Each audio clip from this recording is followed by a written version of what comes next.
And we're live. No, you literally just said it. And we are back with our second YouTube interview with the great. Yeah. Oh, my name. I was actually just doing this. Khalid. No, we would have a lot more. Is that how he say his name? Khalid. Khalid. I'm pretty sure it's Khalid. Oh, I don't know. Khalid, I think. The great Khalid on Twitter. I'm friends with him. Okay, so I know. DJ Khalid. Okay, so we're here with Ryan Abe, Twitter user extraordinaire and once YouTuber. So Ryan, how I'm uploading tomorrow. Is it a collab It's with a collab. Romero Twins and Harrison Webb. So that means views. Hopefully, it'll get some views. Do you think you'll get in their search? Hopefully. All right, so we're going to talk a lot about different things that Ryan's had to experience throughout his YouTube career. The good, the bad, the ugly, the horny. Everything you could think of that involves Ryan that's vulgar will be featured on this podcast. What about when we heard him fucking in the room behind us? That's going to be included in there. We're definitely going to talk about We that. can't say who it was. Oh, we won't. We won't say Yeah, it we was. can't say who. We can just spell our name. No, okay, no, we're not going to say LOHANTHONY. How do I tweet this? What is your link? You could just No. Is there a direct link? No, just Just don't. you could just retweet Yeah, mine. You really don't. But it's too. Did you tweet You it? don't have to. I think it automatically tweets from mine. Okay, so let's get right into things. Or you want to tweet first? I'll tweet it, yeah. Okay, Oh, Ryan. you tweeted Take it. your goddamn time. Just retweet it. You don't have to tweet it, Ryan. It probably has a lot of favorites, like 1 and 2. It's 5. Wow. I made it. That's really not bad. Okay. Let's get at least 50 viewers. No, you'll probably get a few mil. Well, honestly, if we talk, okay, no. Sorry, I was in the hoodie. Out. Okay, we talk about PewDiePie saying the N-word. I'm sure we'll get a lot more viewers, guys. So oh man, PewDiePie going cry. Okay, so So what are we going to be talking about let's today, Adam? let's start off with Ryan's early life. Growing up in the slums of Philadelphia. Honestly, yeah. Okay, so Ryan, let's go back to I would say ages 3 to 5. 3 to 5. No, like 3 and up. So what was it like growing up? Why in, not 2? What about 1 and 2? We do not want to hear about your 2s. They were terrible too. Okay, so let's go when you were a kid. What was growing up in Philly like? What was your family life like? My street was a really Irish street, which was really weird. Everyone on my street was Irish, which I remember, and we had a lot of block parties, which were they would close off a street, Legos, and you would just let I'm not even joking, you'd let the water main loose so the kids would play in the water of the fire hydrants, and then no cars would come down it. And it was planned, and then there'd be tents and prizes and things. We did it once every 6 months. That was a huge deal as a kid. That was the epic thing of the year for me. And how old were you for this? I was 6 months. And I was probably 4 to 10, and it was a really good area. And then once I turned 9, it turned to be the worst area, super drug related, super gang related, a lot of awful things. And that's why I'm a decent rapper, because I would cipher at my lunch table with kids, and all I did was play basketball with them. And were you the token white friend? Yes. Okay. Wait, just to clarify, this was the early 70s? This was 66. Okay. No, so really, this was early 2000s? Yeah. Really early 90s? 2000, 2001. Okay. 99, 2000, 2001. Okay. So you when did you move to New Jersey? I was 11. Okay, so I moved at 11 about in May of 2001, and Wow. I moved, and it was a big change for me because I suddenly was in a new neighborhood, didn't know anybody. I made friends playing hockey, street hockey. I just put up my net one day and people just came over. It was the weirdest thing. So you went from rapping, doing a pretty cool thing, to doing the most white person thing. Hockey's a pretty white sport. I Yeah, would say. it is. Yeah, but it was a super white neighborhood this time, so I had to evolve, I guess. And I still rapped a bit though. I still liked rapping. Did you fart? No. I thought you did. I have You to might let just you smell say like that. shit, maybe. Maybe it's just me. Yeah, I usually do smell. Okay, so you're young. You're on the up with the hockey team. So what was school like for you? Were you always the hot guy you are today? No. I was 5'1" up to my junior year in high school. Wow. That's not a joke. People probably think I'm just celebrities exaggerate, be oh, I had the worst acne, and then they were none. It's just they wanted to fit in. I was really small. I was 5'1". Honestly, maybe 70 pounds. I'm not even joking. It was my friends, if they're here, would verify. I was one of the smallest people. Late bloomers for life. I was one of the small people alive on Earth, and that was not the easiest thing. What was your nickname? Because everybody that small has a nickname. I didn't really. People call me short stuff or shortcake, and that made me super mad. Or they would call me big man. Yeah, it was so condescending. Like the seniors big, so big man. I'm not big. I know why you're saying I'm. It's very I can see you condescending. throwing it right back at them. I guess I'm not big. I was pretty quick with my words though, so I Yeah. usually held my own. But like, I didn't fit in until my junior and senior year, and then that's when I guess I bloomed a little bit into an actual male, not a prepubescent boy, because I was like 15, looking like I was honestly like maybe 9. Okay, so when did you lose your virginity? 16. So it was when you were small. Or you were No, I grew. Okay, so it was that in was your your junior year. Yeah, I told the story on YouTube channel. It was like I spilled a hot candle everywhere, and it got over like my floor and my keyboard. And What was her name? I will not. You don't want to say it. Release the name. Spell it. GINA. It was a Gina. Yeah. You know if there's any PvP fans. Oh yeah. Jeez, can you imagine? GINA. Thank Before God. I even knew who she was. So that's when you meet Jesse. I'm just kidding. Okay, so day after. But yeah, it was an experience in itself. Did you enjoy your first time? Like, was it fun? Or did you like not know what you're doing? Very fast. So you cumed. I came pretty quick. So for those who don't know, Ryan, that means Ryan orgasmed very quickly at a young age. Well, I think all men As like all as, young- the first couple. Of There's those some, had it. I'm sure there's some bucks out there that I'm did. sure probably. Yeah, like, I feel like Usher probably was super good in bed forever. he was bored. He lost his virginity. He was 11. Yeah, seriously. So did Nick Cannon. Nick Cannon was like 10 or 11. Yeah. So like, I don't even know. How do you know what to do? I don't even think I had a penis I then. was about to say that too. dude, I was. When I was 11, I think I was 4'4", maybe 4'5". I'm not joking. You were Can imagine thick. little How would Ryan, you know what to do as a kid, like that age? You know, Books. but What is it called? What's that? Porn. No, not porn. Oh, Quan? No, that encyclopedias. no, that big book that's like a sex position. Oh, dictionary. Shut up. Oh, I literally know the word. But The- Kama Sutra? Yeah. yeah, I can't. Yes. Carnal lecture. Yeah. Okay. So you're You have young. chat on here, by the way? Yeah, but I'm trying. My computer's going real slow for some reason. I could probably get to it on my own phone. Oh wow, you're so much better than us. Yeah, true. All All right, so- we're trying to see the chat right now. Is that what we're trying to do? So you get to We Like have the to chat see right it. here. so you get a little older. You're in high school. Are you a cool kid? Are you a nerd? Are you what are Played you? sports though, so Yeah, but what Uh, are you in the high school hierarchy? Well, it depends what grade. My Senior I year. always played sports. I wasn't like a jock, but I was like, I got along with everybody, and I was always the class clown. So I had a good high school upbringing. Like I had a lot of friends. No bullying. That's why I don't ever front that I was like bullied super Yeah. hard. I wasn't bullied until I graduated into YouTube videos. Like high school, I never really got bullied too much because if I did, I was always quick-witted to like make fun of the Negate back it. or like and So that you- wasn't huge for me. You graduate high school in 08. So fast. You graduate high school in 08. Yeah. What year did you start YouTube?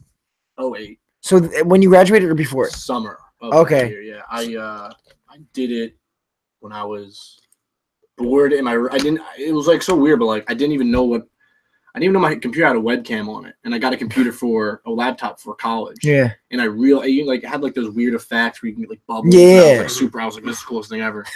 And I started to just make stupid webcam videos just for me to watch and show like my dad. And then when I discovered YouTube, and I didn't even know.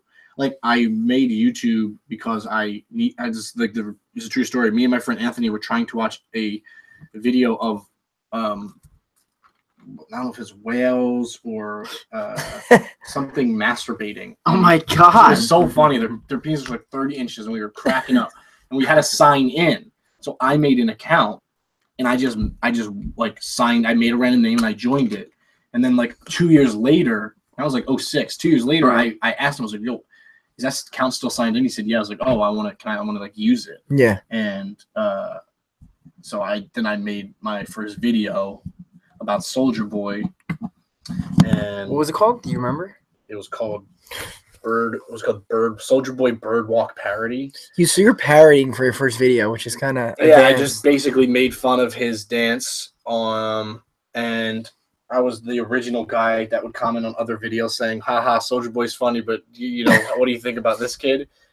And I made like 150 different accounts, because back then you could make 1,000 accounts on one email. I made literally probably 150 accounts, and I would log in and out of each one, comment on my video, comment on someone else's video, comment on his videos. Dude, I hustled like a madman, and then he featured me on his MySpace. So that was a big deal, though. Back then, that was huge. My friends were like freaking out about it. So that was like Soulja Boy right after the Crank That. So he was so he was like peak Soulja Boy. It was up there.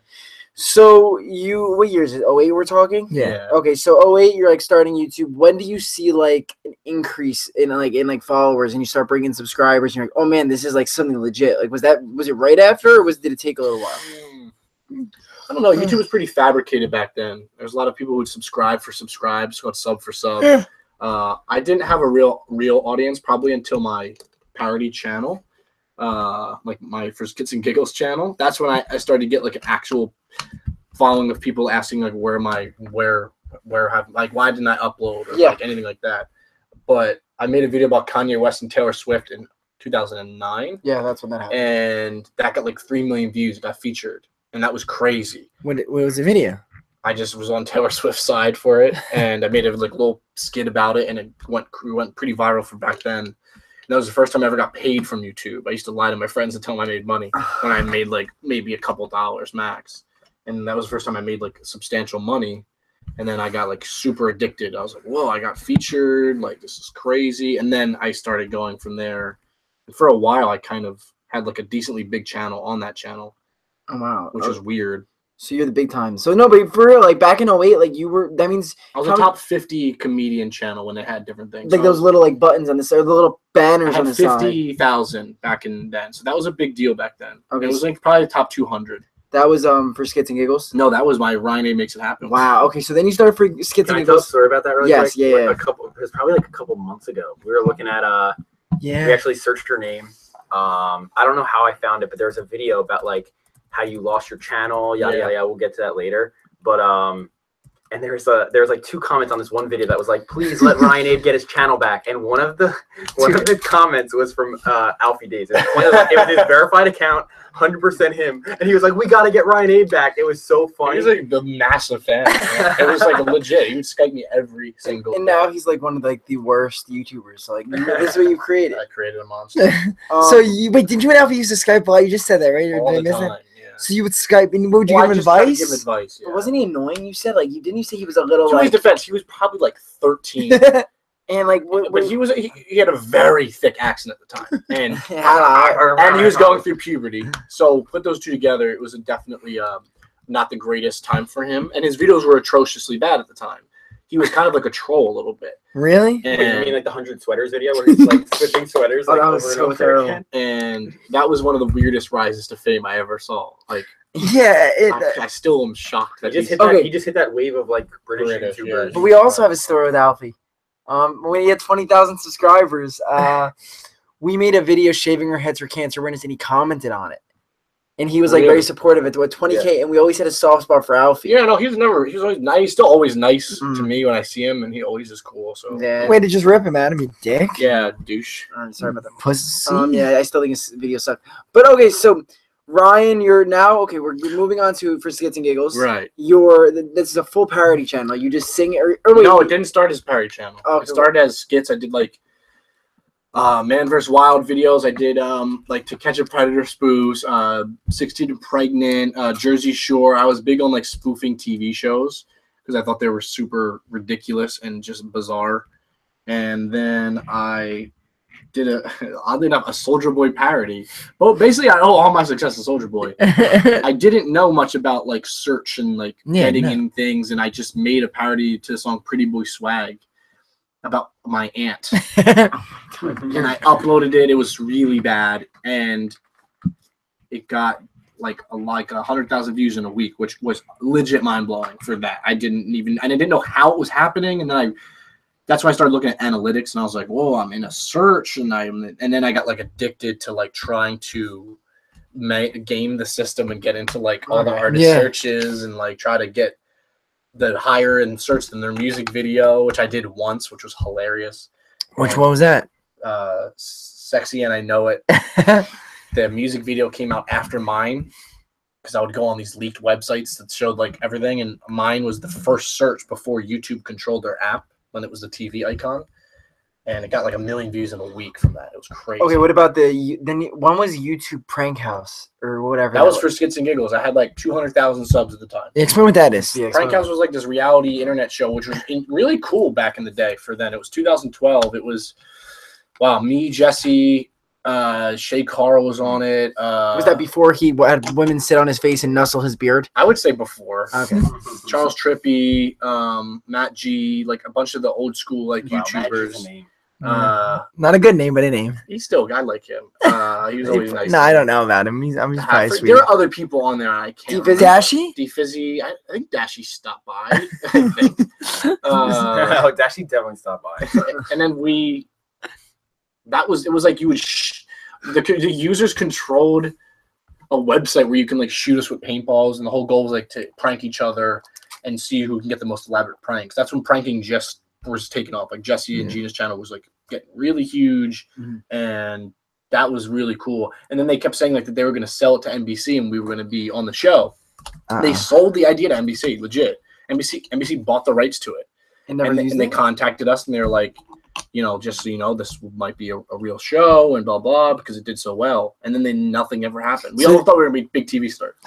That's actually a good idea, though. The idea for the show. It was, and it was really well ran. Like, hasn't it been done? Like, I feel like I've seen that before. Maybe I haven't. Maybe it's like, okay, you know how in like movies they'll have like a show where like that concept exists, but it never has really existed in real life. Yeah, I've never seen like. I mean, maybe you guys were going to revolutionize the game, but it was a good idea, though. Maybe we could do it now. No, we're not. We don't have the phone enough. Sorry. Keep Yeah, going. okay, so now we're like 2011, 2012. 2012. Yeah. When did you start your new Ryan Abe channel on the Ryan's End of Average 2012, Life? early 2013. The first video was One Direction Erection. Yes, One Direction Erection. Yes. Is that still up? It is still up. Yeah. Oh, still cool. up. I remember when you first came out that channel because that was when we first met you. Yeah. And you were like you would go in YouNow and like and you'd be like the big shot and you'd give people like 100 thumbs up like you were like the asshole, like what's up everybody, I'm gonna come in this room and no one. No, I was nice though. Yeah, but you were like the cocky cool guy who was like nice. Because they threw me coins. Like, yeah, exactly, Mr. Fame. And he gave no one like 10 thumbs up and he was like jizzing. I remember just like, because at this point you guys were already like in contact. Me and I Skype for like 6 hours one night. Ryan that was how we became friends. But I thought, I was like, this is gonna be a big like honestly, at the end of the day, it was like, it did like in our career, it helped us like the relationship. Yeah. Using you. At the time, I was like, don't fuck this up. So I was just like, yo, Ryan's cool. I was like, I didn't want to freak out, but I kind of was like, oh shit, this is big time. Like, this is the biggest person who's been in my broadcast ever.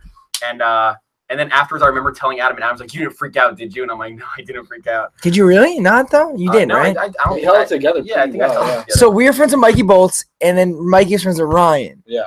And then we met through the the Bridge the Gap as well. Yeah. Yes, and I remember you both were Mike, you were like parody boys. Yeah. And you were bigger than Mikey, and then Mikey blew up. Yeah, his Family Guy videos. Yeah. Were super The huge. Pitbull one. Yeah, he went viral as heck on those. Oh, that was the time. That was like, who can get the viral Yep. video? He's like a viral. He was a viral genius with those. He was so smart. He was amazing. So then, end of 2012, you were featured on O2L, right? Yes, I was. Well, that was funny. Like O2L, that's so crazy. Like I remember when I met them at VidCon. That was like 2012, right?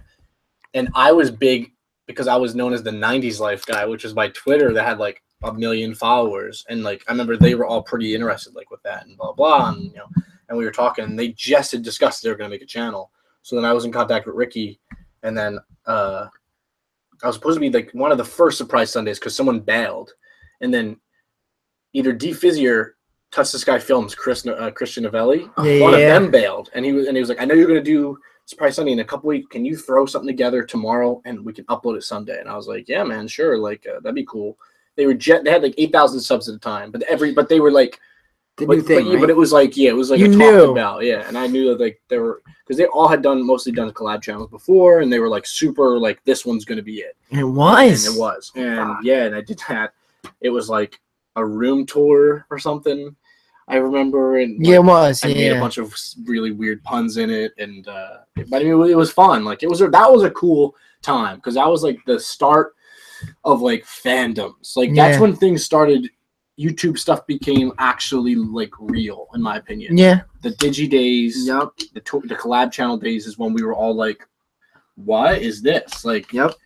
So this was end of 2012, and weren't you supposed to be in 2012? Wasn't there like when Ricardo was leaving? Weren't you potentially going to be the one who replaced him? Yeah, potentially, yeah. Ricardo left, and I was really close with all the guys back then.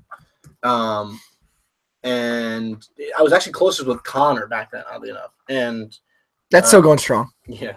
And so Ricardo left, and Kian was obviously always going to be their choice, but he wasn't exactly sure if he could commit to it at the time. Or like, I forget, it was like a thing, like, you know, if he could or whatever.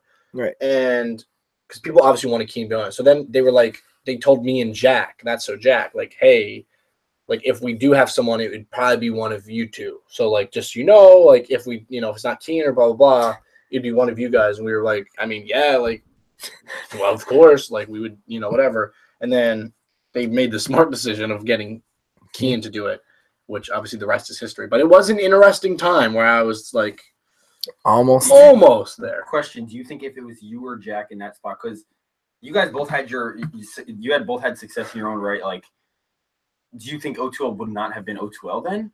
It would have still been O2L. I think it would have still been big. Not as big, because I think Keen adds something. Yeah, but I think it would have did fine. Me and Jack were still doing well. Yeah. And we all were known in their friend group, so it wouldn't have been like this crazy shock. And not trying to be offensive, but replacing Ricardo wouldn't have been a huge deal. Yeah. Like, if we replaced a JC, it's not possible. You know, Yeah. that'd be like someone. If Ricardo replaced Keen at the time, it would have been the end. Yeah. But I think it would have still did well. Yeah. It just Keen added like this bond that couldn't be broken. Do you think it kills Ricardo that, like, Yes, legitimately, yes. everyone O2L, like, when O2L ended, like, I know a lot of people in the community were saying Sam's going to do nothing. Yeah. They were saying that, what's Trevor going to do now? Trevor's still successful. Sam's still does decent on his channels and his own wife right. and his channel. Yeah, That's crazy to say. His wife and his channel. They do pretty How solid. long Really? did they become like an actual family channel and have a kid? Sure, Like, I don't think eventually. very far off. A couple years. Do they live in America? They live in I Denmark think or she something? lives. Yeah, she lives like Amsterdam. somewhere else. So Okay. they live not here. I don't know, but let's get back to Ryan and the whole situation. But if Ryan was or Ricardo was in O2L, Rock even on. if he was the least favorite, he would have had a success. Like, he would have still been. I'm sure he Well, does. he had a channel with JC called These Dudes. Dudes. That did really well. Didn't he sell that for like a few $100,000 or something like that? I don't think so. I saw. These dude vlogs. But these that did dudes. well. And then I kind of feel bad for him a little bit. I think he just got a little big-headed, probably, and didn't think that he could. And I'm sure he still does well in the radio field because he is good at what he does.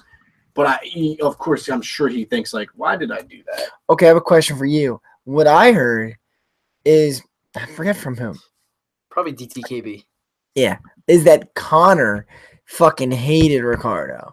And that's the reason he was I could gone. definitely see that. I mean, I'm sure you don't know the exact details, Yeah. but confirm or There was deny. a lot of not happiness with Ricardo from everyone. That's for sure. I don't think anyone was. Wasn't there like a fight? And Do you remember that He story? was a pretty bullheaded guy, and he was pretty like confrontational. And a lot of the other guys were really non-confrontational. He's on Dash Radio, whatever that is. Go Okay, so Me too. shout out to Dash, Dash XP. Dash EXP Radio. So yeah, okay, so O2L. Now I want to talk about something in the YouTube community. Everyone knew Connor was gay like a long time before he was like out of the country. Yeah. Like, we knew like years Well, he had to before. make a video years before saying he wasn't gay. Yeah. I think it's Maybe it's like, I I'm think it's not a gay. weird subject because like, I guess we weren't 100. You Yeah. can't be sure until they tell you. Yes, But I mean, I think people had an idea. there was you know? so many rumors about Yeah, him there were a lot of rumors. him, the whole Connor Troy rumors. Which that I know would that spread. probably upset him. Like when he first started making videos, which is why he made videos saying like, "I'm not gay," Yeah. Right. because maybe then he wasn't even sure. Maybe he was still like experimenting, Experimenting. Finding Yeah. himself. So Yeah, I'm yeah. sure that was probably not the greatest thing for people to be like, "You're gay, I know it." Like, and I think that's why he eventually was like, "Well, I am going to tell you if I am or when I am." Yeah. You know. When did he come out? He came out. No, he left December O2L July 2014. 2014. December, and remember when he left O2L? We thought, oh boy, we thought it was it for SDK. We're like, This this is it. Yeah, we were like, Well, wow. the big thing was when O2L Ended. That was when we were When O2L excited. ended, we were like, I mean, logically, people that were watching O2L would want to watch us, right? And then that didn't happen at all. All right, so let's go to the beginning of SDK then. Okay, so let's get all the two. So you and Joey and Jonah started SDK? Was it you? Yeah, three? we were we discussed it in the backstage of the Digi Tour in NYC at the Terminal 5. Yes. And That's when it came to. That's the first time it was discussed. Well, yeah. Wow. When I, we first met Ryan. Yeah. That was when we No. first met you. Oh, When we first met one of the Jonah, first and we times, first met right. Josh. We knew Joey already. We talked to her. We Yeah. never met him till that day. Yeah. You came over That was with the Rossi. And I remember they just asked, and I just said yeah pretty quickly. I was just like, yeah, that'd be cool. Like I want to do it, and it was like collab channels were becoming like a thing, and I was like excited to be a part of it. Yeah. Especially And since that was the first big event where you saw that O2O was getting. yeah, it was Mobbed. crazy. Like it was like, holy crap, this is real. Yeah, that was I weird. don't know if it was Mikey. I forget what friend kind of told me like maybe it's not a good idea because he felt that I was too big for the channel. Yeah. It probably was Mikey because Mikey was asked to be in it too. Or like I think it was like discussed as like, do you think that you would be helping them more than you? Yeah, they would have Of blah, blah, blah. course. But it was never like a matter of. Like, But you knew you were the numbers. biggest. You were That was aware. the thing we were saying in Joey's podcast. We were talking about how it was toughest for, and there was a lot of people who dropped out of SDK that like weren't committed, but who was it? Like Ollie White, that's Ollie so White, Jack. That's So Jack. Yeah. They all dropped out Chomic. because it's a really Chomic. big responsibility to be the biggest person. That's the part of the reason that like I feel like SDK was so good because, or like in SDK in the own right, but Ryan took the leap.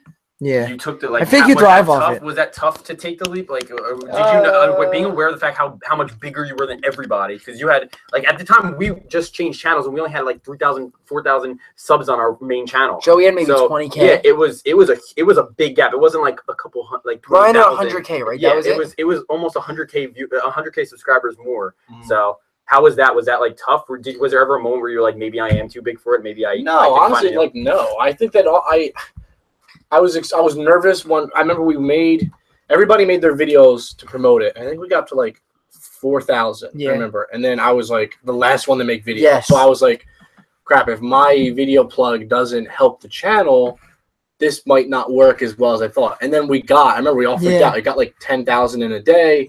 And then we quickly hit 20,000. So it ended up August, we had 20,000, about a month in. Yeah. So once we hit 20,000, I was like, okay, I think it worked. Like people are ready, if they're active, they want more of us. And then that's when I felt happy. Yeah, and we were when SDK started, there was buzz. I still to this day, of course, O2O was not threatened, but I think they were like okay, like these guys are like they're Well, not, I think competition is good. yeah. Like you want some sort of competition. They always were. There was no fear in their eyes. No. But we did have a little run there where we got like a crazy cult following. Where I'm sure that they were like, "Damn, This is weird. Do you remember the podcast incident of 2013? That was what made us Shane realize. Dawson's podcast." What Yeah. made me realize that SDK wasn't just like we weren't Bullshit. just gonna like roll over. Like, we were actually gonna like really try to be something. Yeah, And you go okay. So what Connor happened? and Trevor said something like something about what other collab channels are there, and then they kind of acted like we didn't exist or something, and said like something about beef or I forget. I remember something. I forget who. One of them were like, "Well, there is one," and then I think Connor was like, Connor "No, said that's not yes. important." Like They're whatever. not important. Yeah, I do Yeah. remember that. It was- And then Shane Dawson said you can go to like ShaneDawsonShow.com. He said SD show, and Trevor goes, "Oh, I thought you were gonna say something else." oh yeah, It's like But SDK. it's funny because we were a channel with like 30K probably in September, right? Like yeah, we weren't And, in, like. but that was when Joe just joined, so we were feeling like hot shit at that time. Yeah, We went to the Nick Tangora Here's a event. question for all of you guys, because it's not like it's like, No, you- I was never really like a part. So at that point, especially at that, so at that point, what were your guys' mind when Joe? Do you think there was ever a moment where O2O was like, "This is"? When Joe joined, I think they were like, "Wow, this is like." Because at that point, I Ricky- took that as like I took that as they were like, could be competition. Joe was always really well respected too. Ricky loved him. Yeah, and I think everybody was like, "Oh wow, they're serious. Like they got a pretty large guy who is really funny." Yeah. He's legit. It's like when a shitty team Yeah, gets a big player. like when the Cavs got LeBron again. Yeah. Because at the end of the day, we'll never know what's in their heads unless we get them on the podcast, which is probably unlikely. In their head, like you don't acknowledge competition.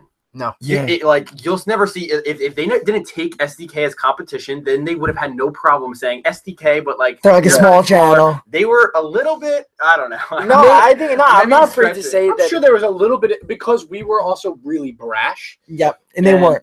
and they weren't. So I think they might have felt intimidated, not in a number sense, but in a sense of like these guys are like mean. Look at Kian and JC; they turned into the real selves, Yeah. which is more like SDK than O2O. right. The real JC and Kian are brash. They got tats. They Yeah, curse. they're That's what funny. SDK was. They're crazy guys. You know what I'm saying? So it's I feel like we didn't launch anything. We weren't that big, but we did help start like the I don't know, like that dynamic of yeah. like just kind of just doing whatever, like almost like us and the Janoskians were there, like the people that just kind of did whatever they wanted. Yeah, I think we took the Janoskian thing and kind of turned, like, especially like Joey was like insane. Joey at that. was very, very, very into that whole Tyler the Creator, and that did stem from one what is it, Odd Future. Yeah, that's what it stemmed from. The Odd Future, because Sobo loved them, Jonah loved them, Showman loved them. So we were in us three, probably the only three that weren't about. I just didn't. I liked the band. I just never bought into the crazy let's tweet in all caps hype.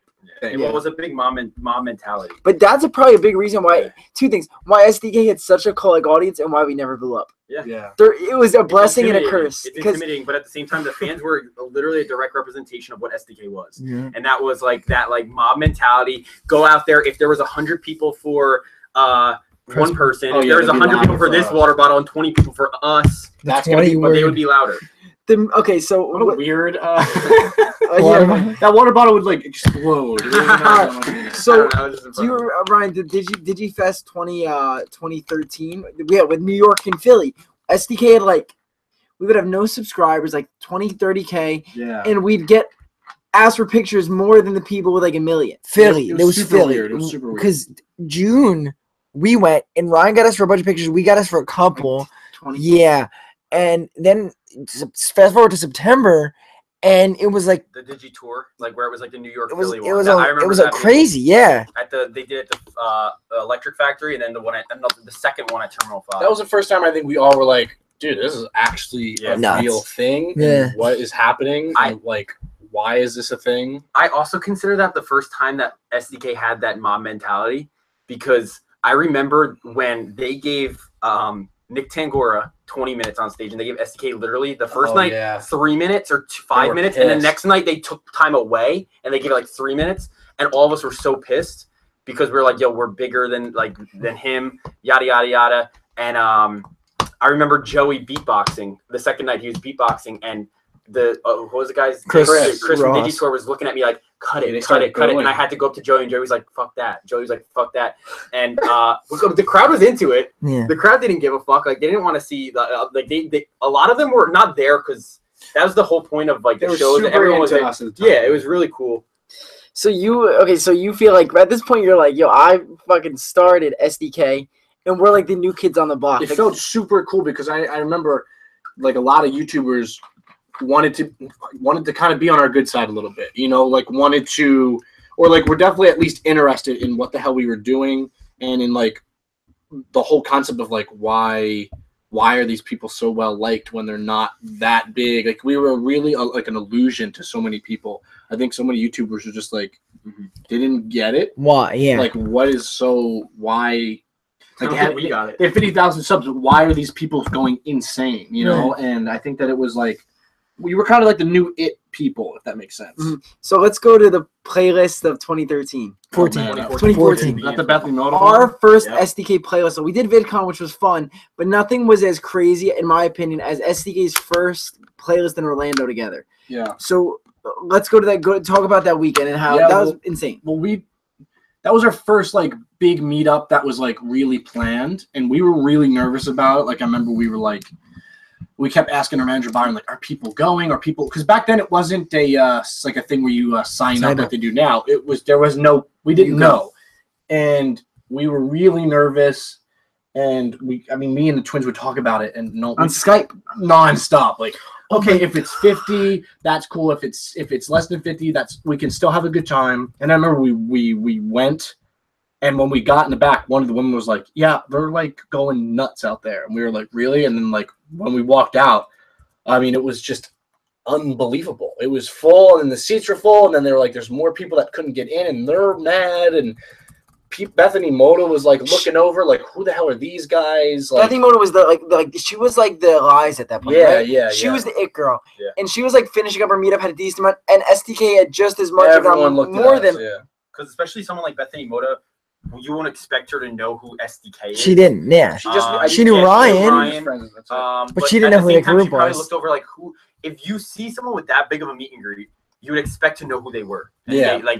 So, and I also remember right next to us was Lena, overly attached girlfriend, and that was in 2014, 2013, end of 2013. Her peak. So yeah, that was like her. That was when she was still a big thing. Like people were like, "Oh, overly attached girlfriend." They want to get the picture of her looking like over. So, and we were pouring over into her meet and greet, and I like went over to apologize to her. She was really nice, and she was super nice about it. She was like, "That was crazy. Like, good for you guys." And I was like, "Oh, like that was cool." So it was still like a huge shock to not only us but like everyone. Let's go to SDK or flop. One of my favorite Ryan Abe moments. I wish you guys were there. It was so SDK funny. moments of all time. You could tell that one. Okay. I forget. Okay, so the SDK meetup happens. SDK, there's a lot of buzz around it, like who are these guys, yada yada yada, all that happening. Before Playlist Live, there's a lot of YouTubers who were like, screw SDK, they're not really a threat, yada, like whole thing. And Andrea Russ at the time was dating Kian. And there was never bad blood between SDK. I want to get that straight. There's never bad blood between SDK and O2L. Like Ryan was friends with all of them. I was like, I've talked to all of them. Like, you guys hate each other. I'm like, no, we don't. It was just a collab channel. I gotta find that tweet. Connor Fred to physically tweet it like we don't have beef. Something about beef. Do you guys remember that? Or all right, I'm gonna find it. So, you can keep going. So Andrea Russell was dating Kian, and she in some context we got rumor that she said SDK or flop. Because obviously SDK's catchers SDK or die. Yeah. So she said SDK or flop, and we never had any beef with Andrea. Like there was still never any beef with Andrea, but we got in right after the meet and greet. I guess we were really hot. Like we were really like we were into it, and it was me and Ryan. We were in the elevator area, and elevator door opens. It's Andrea Russ and like posse. It's like it was probably Anthony, like all of them, and they were all just packed into this elevator, and they're standing there. They look at us.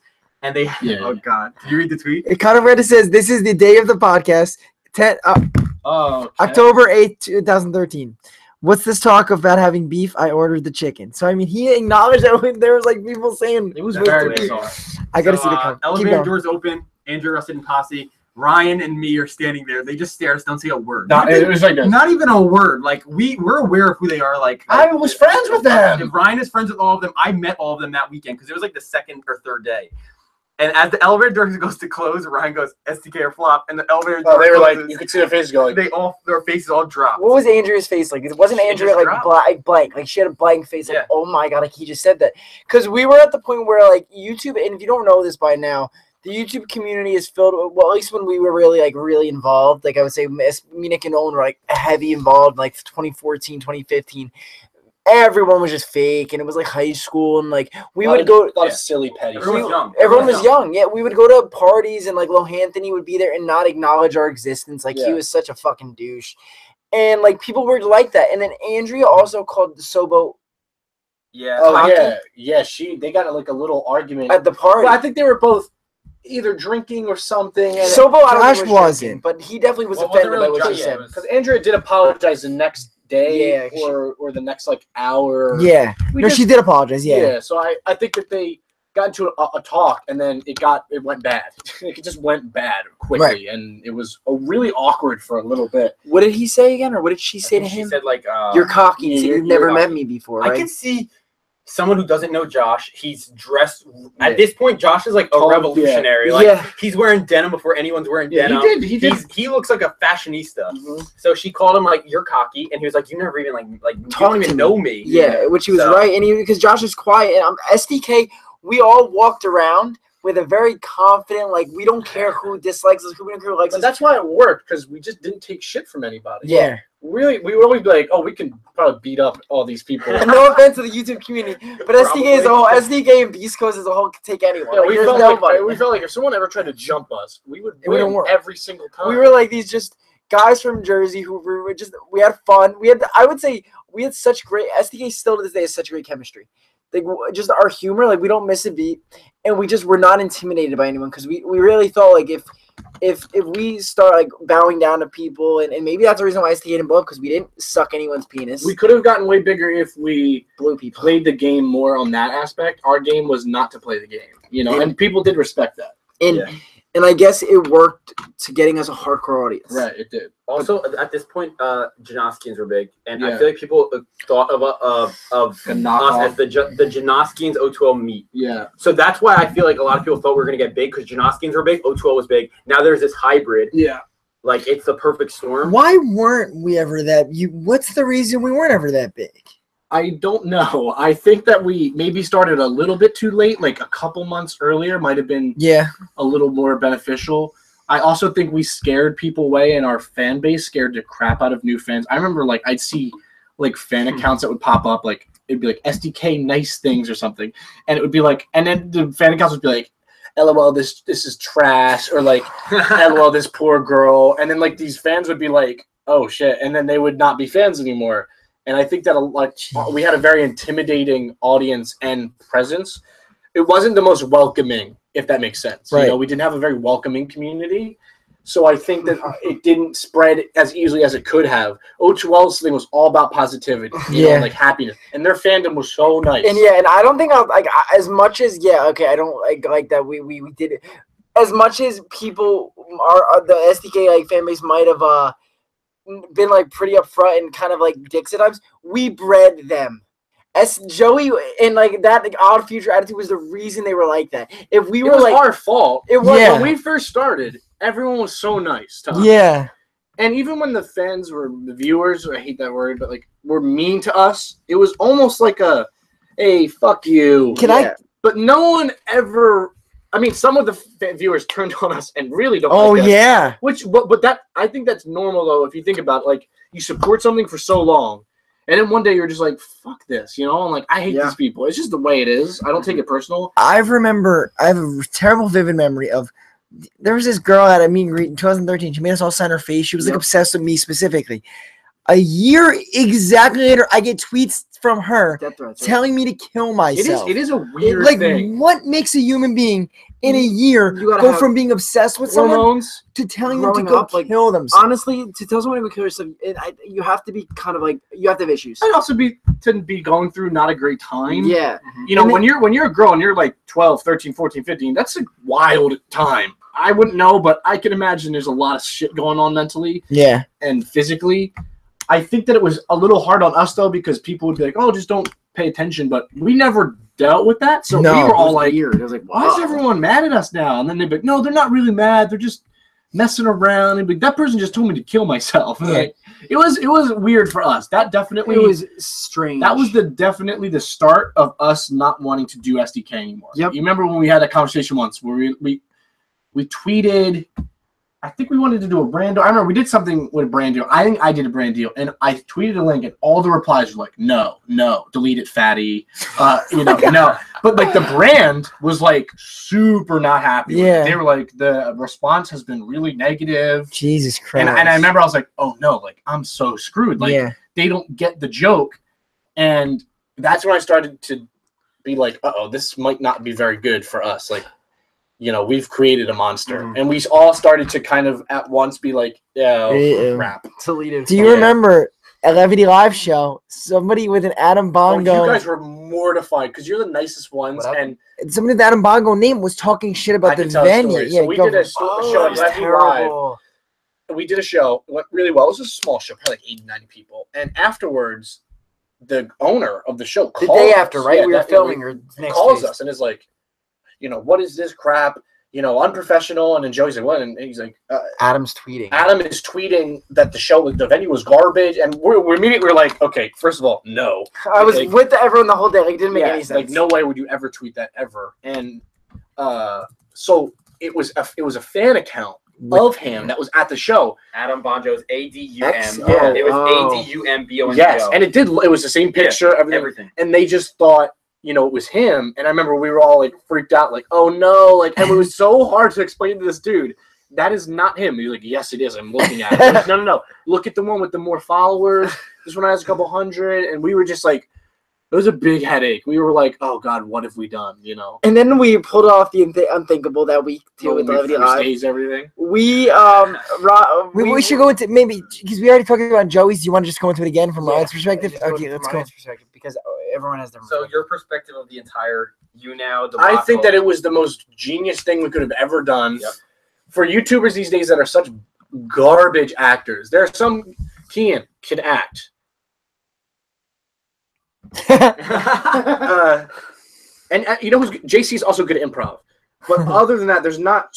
I mean, I'm sure people are going to be like, "Oh, you're missing blah blah." But like a lot of YouTubers, Joey Graceffa is not a good actor. He's really a lot of those YouTubers they can pass. You know what I'm saying? Like they pass. Away? Yeah, but they're not good. You know what I'm saying? Like Yes. meaning like really good enough to be not a fan of them initially and be like, that guy is a really good actor. Yeah. That girl is so good. A lot of the YouTubers get this oh, they're great because they have a following already. So it's just exciting, of course, to see them, which is fine. But a lot of YouTubers are bad actors. I think for us doing that, we killed it. We came up with the concept of how to, obviously, like you said, how do you go from individual videos to weekly videos? We could have just made an announcement video. We thought that was really boring. And I decided, like, why don't we something? And at first we were all super not, like, we were excited, but we didn't think we would do it. And then the more we planned it, it was a very we quick planned thing it, too. we It wasn't planned like it over a week. It was that night. 1 hour and a half. We did the whole concept of it, and then we were like, you know what, like, fuck it, like, why not? Like, why not? But then we realized, like, if we effed up, that would have been. But we didn't do anything like this beforehand. Now no one believes the word we say. But then we sold it really well. We did that now. And I remember, like, I got like apps that deleted all of our tweets. We blocked everything out. I was liking tweets. I was liking tweets from people we didn't even know that would be like friendship, so much for friendship. Like I was looking up phrases and people were buying into it. Like, Ryan just liked a tweet that said so much for friendship and friends who, and it worked so well. If somebody drove by Joey's dad's house that weekend and saw us all just filming and hanging out like nothing. Well, we did, remember? A girl saw us. Sobo, and I forget who was it, you? Yeah. And we went to Walmart or something to get stuff for the filming. What? And a girl came up to us into a hardcore fan. She was like, "Can I have we a had picture to tell of you her guys?" that we were not mad at each other, but you cannot tell anyone. We were like, when you told. Yeah, but we said like, almost keep this as an exciting thing. And she didn't tell anybody. Yeah. She didn't say anything. If you guys are watching right now, any of you have that video, tweet, because someone tweeted to us during Joey's broadcast. Yeah. Tweet it. I want to watch it right now on broadcast. It's you guys remember? Okay, so I'm gonna die. The first plan was Chomik and us were gonna get in a big fight. Do you remember that? Yes. It was Chomik in the parking lot of somewhere, and we're like, "We'll go out to eat, and someone will film it." Snap. Like that doesn't make any sense. That doesn't make any sense. Why would Chomik snap thought that it? It was I think if I had Beam, it was Beam, right? Because like the Beam disappeared. Beam like films automatically. That's in what your we decided. pocket Yeah, your heart. Yeah, it was something weird. I think the only thing that I regretted was I think doing it that night. I did feel bad for the people who were at the show because I remember the people at the show were like, "Did we?"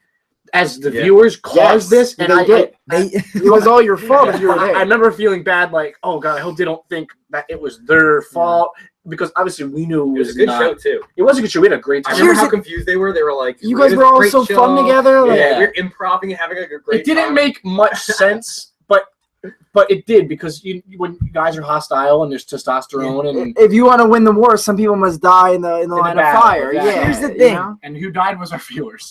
Yeah, rest in peace to that. Here's the thing. We shouldn't have gone dark for so many days, right? Like we left for days. 3 days, which did feel like probably a month with everybody. Yeah, they were like, "This is like really like." I remember we started to feel really bad, but we're like, you know what? We pulled it off.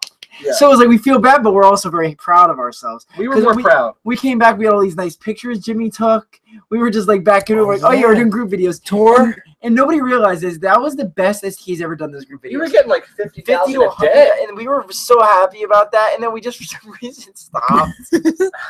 Well, no, we stopped because we got burnt out. Like we did make 25 videos in 3 days. And then we went on tour about a month later, and we were just exhausted. Yeah, it killed us. Remember, everything was out of pocket. We were spending a lot of money on things for videos, and then the tour. I think the tour really might have killed STK. Yeah, it did, because we were. It wasn't like we didn't get along. We did, but we had some hiccups. Yeah. And it ended with a hiccup, and then we just. I think we were sick of each other. We didn't make money. Yeah, we didn't make money. That was tough. And it's not like it was about money, but it would have been super cool to be like, wow, we all did well enough so we can keep doing this and do another one. That immediately made us go, ugh. Oh crap! What have we done? This like it was just it was such a long process. Also because the tour was East Coast. Yeah. And before the tour started, I remember a lot of people, we were all talking, even like fans were fans, when are you going to do West Coast? And we're like, if this tour does good. Yeah, we were wanted to. West Coast. Yeah. And we could like make money on the East Coast, where that was our Playlist, yeah, that was Playlist Tri-State. Like, and we did well. We always did good in the East Coast. If I would have redid it, I think I would have did like 8 shows, but not only on the East Coast, on the West as well, because there were some markets like Atlanta did so bad, Michigan didn't do that well, like Toronto, Philly, New York. We got like 400 people at each show, which was a huge success. But then the shows that got we got like 30 in Virginia and 50, those killed us. We were so pissed off and embarrassed. And they put because it wasn't our fault though. The venue was on a school night, and the venue was they would put it in the hood, and these young girls would be driving. 18-year-old girls. Atlanta was because that was the Big Brother finale. Yeah, hood. Atlanta Wednesday. So funny. On Wednesday, right? Wednesday. You know that Wednesday night in the hood in Atlanta, which is a big city, but it's in the hood in Atlanta on a school night. I think the Atlanta show killed SDK. I remember we drove past a house. And one of us swear we saw a guy with a gun, and we were like, yo, that is not cool. And it was down the street from the venue. And we saw like some drug things, and we were like, uh-oh. Then Eric got mugged in Chicago. Well, then, because then we went to Houston after Atlanta. That was a good show. Then we went to Chicago, which was the night that it was a good show. I think, right? It was Which one? Chicago was pretty decent. Chicago was good. We had 250. Yeah, that was a good show. And then our friend Eric got mugged. And got robbed at gunpoint. The thing about tour was the tour was good. Like we had a good time on tour, but afterwards the realization of we really just drove around the country for 2 weeks. It was like everyone really putting on effort. It took and not everything out and then of us. Losing money. Yeah. And because of things we probably could have, if we planned the tour, we would have made money. It took a lot out of us. It was we drove. I drove a lot of it. I remember I got home and I was like, I'm so sick of driving. Even just like the word SDK. Because when you're doing the shows and rehearsals and all these things, I was just so sick of like the same songs. And that's when I started to get mad. Was like, the first time we performed Mayo to Tell live at a Digi, I literally could have shot my nipples off. I wouldn't have cared. Yeah. After the last show, we were like, no, we don't want to do any of the songs ever again. That's why we hate Randy Jackson Loves You. We will. I hate that song as a tour. Yeah. I wanted to die. It was. I know it sounds over dramatic. It was just a lot out of us emotionally because we were like, there was no opening act for the most part, except for Arizona for a couple of the shows. Eric? Yeah, but Arizona didn't turn into much after that either. Yeah, they failed. It was just a lot. And I remember like I got home and I told my roommates, I was like, I don't ever want to tour again. And oddly enough, I have, but it was an easier situation. Didn't we not do another show for like 6-7 months? Oh, yeah. The next playlist? And I remember our manager, Byron, God bless him, you could tell after the tour is when the excitement of him dropped. Yeah. Because I'm sure the levity, like after enough, like some of the shows that did like 30, 40 people, I'm sure that William Morris was probably like, Yeah, can we talk about we were working with William Morris, which is one of the biggest. We had it going so well. We were with the #1 entertainment celebrity culture-esque management company in the world. Yeah, but it was partially their fault. Yeah, they planned an awful tour. Also, this is what they did. We have so many clients, right? But it's also our SK's management. Yeah. I think they just said, "Look, let's see if this goes well with these kids. If it does, great. If not, we'll wipe our hands with it." And it went. I mean, like 4 of the shows were a huge success. 4 or 5. Who did that? 8 or 9? We did. I feel like it was like 2 really bad ones. 10. It was 10 shows in 14 days. 4 were great. 6 were very not great in terms of the amount of people that went. Right. And I think that probably did hurt a lot. Like if we sold out every show, right? I think we would have did 3-4 more tours after that. I think another part, like I remember, we toured too late. The New York show was in my opinion, my favorite show because one, it was the best. It was in Webster Hall, which we're from the East Coast. It's a big deal. That's a big deal. Webster Hall is like one of the most famous like little venues you can go in New York. So Webster Hall, it was loud as shit. It was crazy. There were so many people packed in there. It was probably one of the better venues of the tour, and it was just amazing. Amazing start. Then we went to Philly. That was cool. We had like Mikey Murphy came. Like we had a good show. Yep. A lot of people there, like all our friends. Then like we started going places like Orlando, which was or Atlanta, which was Houston was cool. Then we went it was just a lot of driving for not a lot of good payoff. Here's the thing, right? I think we toured. We didn't realize it because we thought our peak was coming. Yeah. But I think if we were to tour a year earlier in 2014, when we were like, we would have been better. I think we would have sold out. Like I was getting like 800 favorites on some tweets. I remember that tweet. It was insane. SDK was 2014 was SDK's peak. Yeah. Press play, we were killing it. SDK was the main stage. We were, but it was. I think also that's what hurt. Press play didn't kill us, but it did hurt our touring aspect. Yeah. We already did meet 15 shows with the digis, with the press plays, and those shows were selling like 400 or 500 people, and that's why I did laugh when other people were like, "Who are these people at press play?" And we were like, "Hey, look, we don't ever brag, but we did start press play." That was the closest I came. Adam and Nick can tell. This is the He was closest I came. furious. I'm never mad at anything. Yeah, it pissed me off too. I got mad. Like, if you guys are a little background, like obviously SDK was the first headliners of press play. I would like to get David on that show, by the way. Without SDK, without SDK, there wouldn't have been press play wouldn't happen. So there was a fan. We went to our last press play like a couple months ago, and a fan tweeted like, "What happened to press play, or what is press play now?" It was a video of SDK on stage. Yeah, unaware of the fact that we were the ones who started. So that was why I was mad. I was like, and that's not even we were the first people that did press play, and at the time, the only ones that did actually sell the tickets to press play. And David will always give us credit for that. That pissed me off. Yeah. And I want to be like, listen, bitch, okay? you know, we had 500 people a show. There's 100 people here now. Yeah. Like we did it fine before. That was frustrating. Like, we were selling more than their fucking Wes Tuckers. Like I don't have a problem with him, but like the people like that, like the headliners, I don't care at this point. Yeah, that's what made me mad because like I have no problem with the kid, but I have no problem with like Wes or like any of the other people. But the fact that they were like disrespecting us in that sense, that's what made me mad. And what our Jersey show from 2014?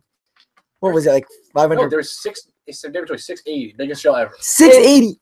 Okay, and then also go to that one show in Boston. There's that clip of it where Joey was doing, "Hey, listen," and the crowd went insane. That went kind of big on Vine. Yeah. No offense to Wes or anyone else who performed at press play, but nobody got the crowd hype like SDK in 2015. I remember I was so happy for that show because I had blue shoes and a blue shirt, and I never matched anything. And I think that was the first time I ever matched at a show, and I remember that vividly. Rock on, my boy. Yeah, no problem. But anyway, going back to the oldest. Shout out to the old SDK homies who are still defending us. We still appreciate that. That's another. SDK viewers are loyal.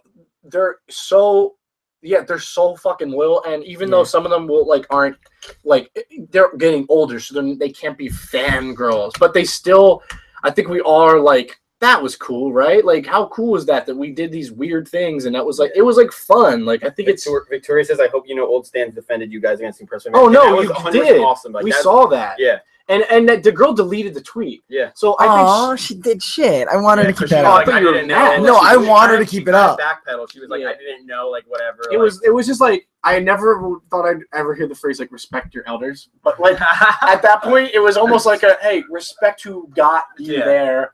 And it'd be like if the new MadCon kids were talking shit about the old MadCon kids. It'd be like, that wouldn't even be a thing. Yeah. Like, you fucking fuckboy. All right, so let's talk about – all right, let's get past this. Then you go on tour with Keena JC. What was that, 2016? Yeah, last summer. That was it last summer or was it Actually, I want to ask a question before that. Real quick, what's your low point on YouTube and high point on YouTube? And the internet, not YouTube. Low point was definitely when I started my new channel because I had – the whole story behind that was I had a parody channel with a decent amount of subscribers, like 250,000. Every video had 1 million views, and so I had like bragging rights. But people didn't really watch me for my personality; they watched me for the videos, for the music parodies. And I went to VidCon, and I was walking with somebody that had like 4,000 subscribers. And they were getting stopped like a lot, and no one came up to me. Someone came up to me and accidentally thought I was Joey Graceffa, and that's why I got the picture with them. So I remember thinking like, what am I doing wrong? And I talked to that person, and they were like, I think it was Connor Manning, and they were like, I just do like vlogs on myself, and then I was like, okay, I have to do that. So when I abandoned my old channel, I was like, oh, this could be a very bad idea. So you talked to one of the biggest YouTubers of all time, Connor Manning. And he gave you the advice. I think it was Connor Manning. Without Connor Manning, you would not be here today. I mean, dude, honestly, maybe not. If you can admit it. It probably was Connor Manning. I think it was him, though. I can't remember if it was him or a Dorian Deck or somebody. Dorian Deck actually really did helped me in making my channel though, because he was making videos a lot. Best comment was on Karen. I didn't know about Keenan and JC until I saw Ryan go on tour with them. There you go. That's Wow. only one of one. You guys like the new water bottle caps they're coming out with? They're really sexy. Yeah. Yeah. So But that was definitely my low point. My high point, I had a really good month once where I collabed with Prank vs. Prank, Kian, Jack, Ricky, and one other person, and it gained like 100,000 subscribers in a month. And I was like, "Oh my god, I'm gonna retire. I'm gonna buy my dad a boat." knowing your luck though, like you would get like 4,000 from Yeah. but I've done collabs with people with millions of subs and gotten like 40 subs. Do you want to know what month it was? Because I know. What? August 2013. It was right. It was right around our meet and greet. Yeah, August You were 2013. freaking out in the car on the way to our first meet. I was like, guys, I'm about doing Keen. No, first you were nervous because you were like, "Oh man, is it gonna do good? He's gonna gain subs." Yeah. And Keen's in it, and then you were excited. He was super nice. Like he helped me out a lot. Like he definitely like just helped me out there. And Jack, and all of them were really nice about that because I was not huge. Connor, I collabed with Connor, and we both had funny story. I had 93. Connor had 95,000. Within 2 months, Connor had 500,000. I had 95,000. So just fuck me, you know. Yeah, fuck you. all the Otoe guys were fans of you. I think they respected me. Ricky was from my parody days. Respect your elders. Yeah. Sure. I was just always cool with Keen and JC and Sam. I think they all just like knew of me, you know, and like knew that I. And there was that time that you might have like. We heard you having sex in the other room at a press play. Not gonna mention the girl, but me, Nick, and Nolan's brother went back. Don't say what year it is either, because it could be any year. Yeah, it could be any year. What year was that? I mean, Yeah, you know what year it was. I'm sorry that you had to hear that. So we hear somebody like hitting the. It was me, Nick, and Nolan's brother. Went back to our room after the night. Like people, Joey and them were drinking, and we were having a fun night.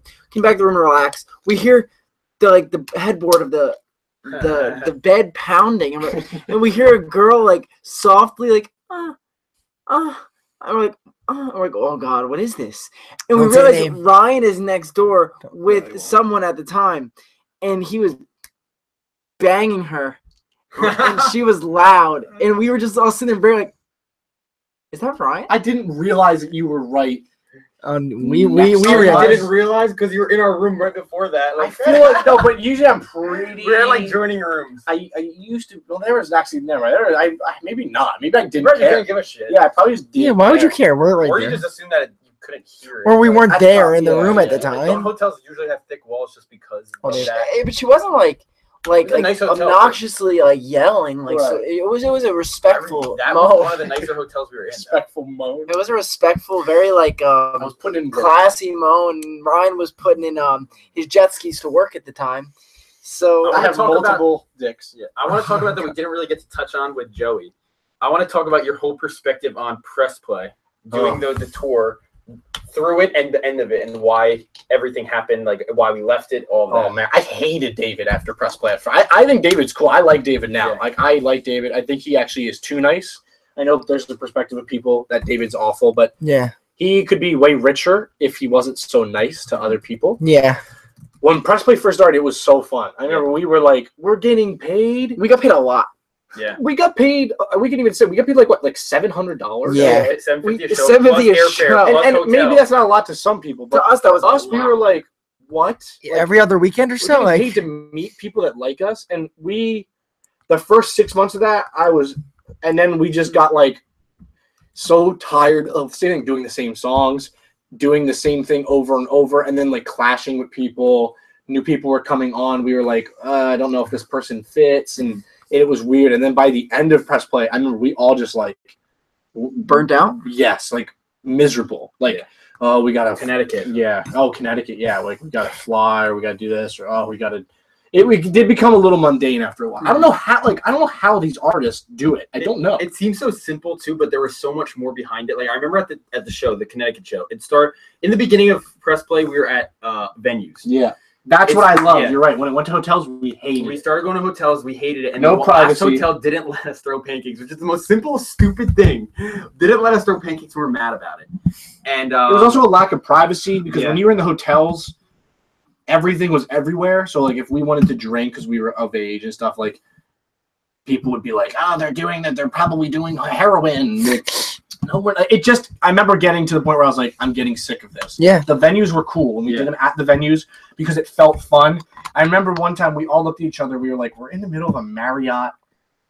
There's a stage. It's super awkward. Yeah. And I remember I sat there. I was like, man, this is kind of embarrassing a little bit. It was like I think Chomik was doing like the song about his pet gerbil, and I remember thinking like, I don't know if I like this anymore. Lola hates her cage. And I remember, I think I said it to one of you guys. I was like, I don't like this anymore. Like, I'm not a big fan of this anymore. I got super tired of it. You know? Maybe we just outgrown it. I don't even think it was about outgrowing it. I think it was about more of it lost the magic of it. Exactly. In the beginning, I remember just like we'd be on stage or we'd be at the meet and greet, and we'd look at each other and we'd all be like, yo, this is amazing. We were getting paid to travel. We were in our 20s. People would literally, if you ask a lot of people, and the majority of people in the world would say, I want to travel. My life, we were getting paid $750 to travel for free. We were getting free airfare, free hotel. David would pay for our meals. Yeah. And we were like 20, young, in our early 20s.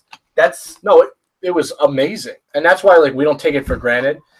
And we did stay a little longer than we even could have. Like, we did, it sounds so stupid to be like, we toughed it out. But it did get up to the point where, remember, it's a lot of us. It was like 10 of us at a time. It was hard for us not to clash. So it was like, to save our friendship, I think we kind of were like, we need to kind of chill. Yeah, because let's take a break. we're getting on each other's nerves way too easily. And I think that kind of scared us a bit. So what was the gap between the last Press Play show and the free SDK show? Okay, it was. Had to be at least 8 No, months. it was right back to back. Was it really? May. Okay, we stopped in May. That was the best guys. show ever. It was legitimately April to May of 2015. Free SDK show was May of 2015. No, it was April. I'm pretty sure it was It April. might have been April to April. It might have been like the end of the month. Like we might have went a few okay. weeks. Well, we really. Yeah. I thought. No, I'm positive. You know us with dates. Okay. So what was the gap between the free SDK show and tour? 5 months, 6 months. So we really like got on it. Like, so we left Press Play and We definitely had a bit of thing where we're like, we want to do it our way. You know, like, Yeah. oh yeah, it was we're sick of this and this. And Looking back, I give man, David credit. That shit is so hard. People knock him. That is so hard. Even it was just so stressful thinking about like, where are we staying tonight? Where are we doing this? How are we doing? It was so hard. So My mom booked us out of the hotels. She was the booking queen. So let's talk about. You want to talk about the free SDK show in Ryan's opinion? Yeah, I think that was probably my favorite experience with SDK. I never have had my ears hurt before. That's fun. And I used to hear like wrestlers say that, and I'd be like, I genuinely like hurt my ears when we first came out, like to the point where I was like, this kind of hurts. That was nuts. Like that was definitely the moment where I was like, man, if I could relive that once a week to not feel sad about myself, I would go back to that and just go, because it was like a very pure moment for us. Yeah, it Like, was. People were so happy to see us. Everyone was there, all our friends and family. Like it was a really amazing experience. And not like that's a big reason, but that show we did so well for merchandising. And remember, like it was like profitable. Yeah, we made a lot. And we were just like, whoa, that actually, and that's what really inspired us to do the tour even more. Right? I think we were like, whoa, people really do care, kind of. And just Jersey, it was just Jersey was our best market. Oh yeah. Even before the show, like sitting in Joey's dad's house and planning the show. That was so fun. That was like everything about that show is awesome. Yes. That really, I feel like, saved the end of towards the end of Press Play, we didn't hate each other, but it was just like The it got improv. old. Yeah. I still think Kate never left. I don't know. I've met since I know her for 5 years. Then when you did the improv, What'd you say, sir? I don't think Kate's ever left ladder since I know her for 5 years. doing- You did it. What was his name on the show? Sunshine or What is it? He You was and like the Josh. wrestler. Yeah, no, he it was like- it was he like it wasn't the name of like a soda or something. What was your name? Sunkiss. Yeah. I was like, what's that? Sunkist. I Which know. Ryan still doesn't have the full performance of, right? You never saw the full. You never got the full No. video. Where is that? Where? someone? Everybody has Alright, it. let's If anyone see has the the Cage full show. Sunkist video, Someone has that on their phone, maybe. Okay, so anyway, moving on to modern day. No, we should go to Key and JC. Who do we hate Okay. the most in SDK? Somebody asked that question. So moving on to from the glamorous SDK tour to the Keen and JC tour. Compare the two. It's so yeah. funny. You grew The up, lack right? of stress on that tour was insane. Like, the only stress was like getting tased every night, but like just having someone to drive the bus Yeah. and then having a place to stay every night where I knew where like I wasn't in charge of it.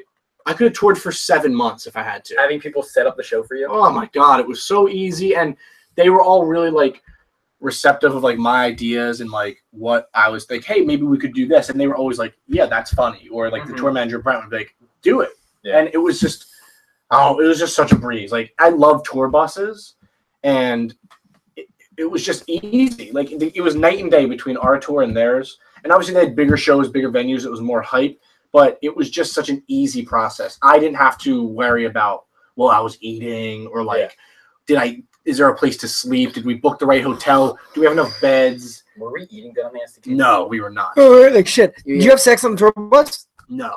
You didn't? No. Good for you. Not on the tour bus, but on the tour. On the tour, yeah. Did anyone have sex on the tour bus? Yeah. A lot? Yeah. How many times would you say? At least 5 or 6. Okay. Who had the most sex on the Keen and JC tour? All right, who's the person who had the most sex that won't get mad about you saying it?